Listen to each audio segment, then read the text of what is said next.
मस्साजोगच्या ग्रामस्थांची बैठक, ग्रामस्थ आंदोलनावर ठाम, मागण्या प्रशासनापर्यंत पोहोचवू असं पोलिसांचं पत्र आलं असलं तरी प्रशासनाकडून ठोस आश्वासन मिळेपर्यंत आंदोलन सुरूच राहणार, ग्रामस्थांची भूमिका।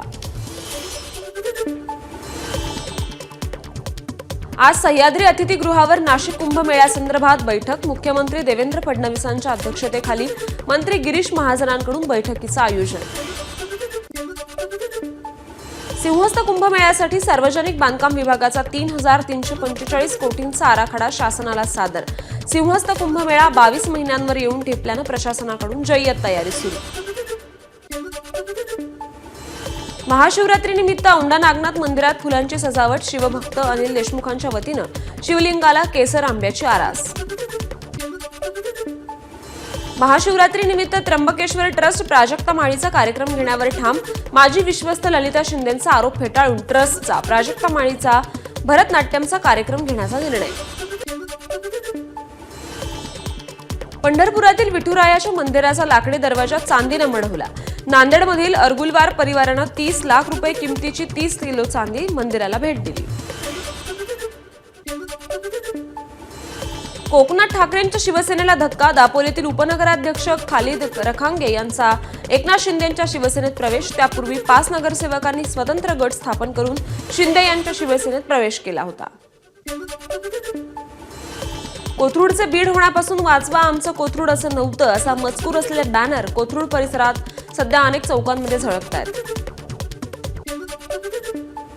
वृद्धांसाठी असलेल्या विविध योजनांचं मानधन त्यांना मिळत नसल्यानं भंडाऱ्यामध्ये काँग्रेसचा मोर्चा, डीबीटीच्या नावाखाली निराधारांची अडवणूक न करण्याची ही काँग्रेसची मागणी। नाशिकच्या लासलगावमध्ये कांद्यावरील 20% निर्यात शुल्क रद्द करण्याची शेतकऱ्यांची मागणी, अन्यथा कृषी मंत्र्यांसमोर आंदोलन करण्याचा इशारा। धाराशिव जिल्ह्यात बर्ड फ्लूचा शिरकाव, कावळ्यांना बर्ड फ्लूची लागण, ढोकी परिसरात आढळलेल्या मृत कावळ्यांना बर्ड फ्लूची लागण झाल्याचा अहवाल। वाशिममध्ये कारंजा बाजार समितीत गव्हाची विक्रमी आवक, गव्हाचा लिलाव बंद। काल दिवसभरात कारंजा बाजार समितीत गव्हाची 9,000 क्विंटलची आवक झाली आहे।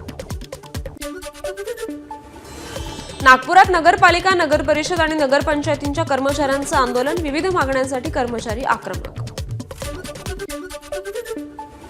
गजा मारण्याला 3 मार्चपर्यंत पोलीस कोठडी, मोहोळे यांच्या कार्यकर्त्याला केलेल्या मारहाणी प्रकरणी मारणे अटकेत, मकोका अंतर्गत गजा मारण्याला चौथ्यांदा अटक। नाशिक जिल्हा रुग्णालयातील मुख्य प्रशासकीय अधिकारी आणि माजी वैद्यकीय अधिकाऱ्यांसह 3 खंडणी प्रकरणी गुन्हा दाखल। डॉक्टरांच्या हलगर्जीपणामुळे एका रुग्णाचा मृत्यू झाल्याचा आरोप करत 10 लाखांची खंडणी मागितली। परभणीच्या उड्डाणपुलावर उसानं भरलेल्या 2 ट्रॉलीज उतारावरून ट्रॅव्हल बसवर आदळल्या, दुचाकीवरही ट्रॉली आदळल्यानं 1 जण गंभीर जखमी। अपघातामुळे उसाची वाहतूक शहरातून थांबवण्याची नागरिकांची मागणी। दरोड्यातील 2 आरोपींना नेकनूर पोलिसांनी नुरानी चौक येथे सापळा रचून पकडलं, आरोपींना सोलापूर एलसीबीच्या ताब्यात दिलं। नाशिकमध्ये भांगेच्या गोळ्या तयार करणारा कारखाना उद्ध्वस्त, भांग विक्री करणाऱ्या 2घांना अटक, आरोपींकडून 6,72,000चा मुद्देमाल जप्त।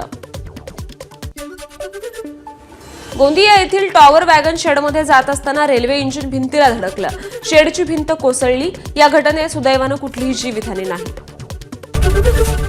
एबीपी माझा, उघडा डोळे बघा नीट।